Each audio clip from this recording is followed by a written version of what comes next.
Assalamualaikum warahmatullahi wabarakatuh. Nama saya Selviani Rohmah. Anita Anjani. Nama saya Leni Nuraini. Nama saya Lena Novita Alawiyah. Nama saya Dinda Julianti. Kami semua dari 12 IPS 1.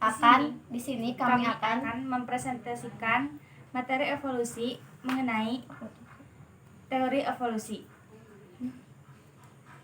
Evolusi merupakan sebuah teori yang membahas mengenai perubahan atau perkembangan makhluk hidup, asal-usulnya serta keterkaitan genetiknya antara satu makhluk hidup dengan yang lainnya. Dalam teori evolusi, perubahan atau perkembangan makhluk hidup terjadi karena kombinasi 3 proses utama, yaitu variasi, reproduksi, dan seleksi alam. Selanjutnya, Selviani.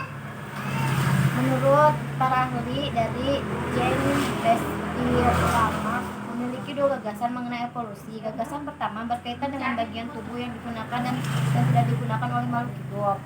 Sedangkan gagasan kedua menurut Lamarck berkaitan dengan pewaris sifat atau ciri-ciri yang diperoleh makhluk hidup dalam beradaptasi dengan lingkungannya. Pewarisan sifat atau ciri-ciri inilah yang memodifikasikan organisme yang diperoleh selama hidupnya.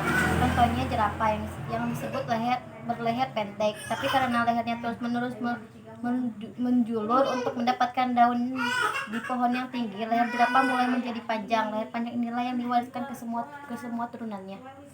Kemudian berbeda dengan Lamarck yang menganggap bahwa jerapah pada awalnya hanya berleher pendek. Darwin berpendapat bahwa leher jerapah pada awalnya bervariasi, ada yang berleher pendek dan ada juga yang berleher panjang.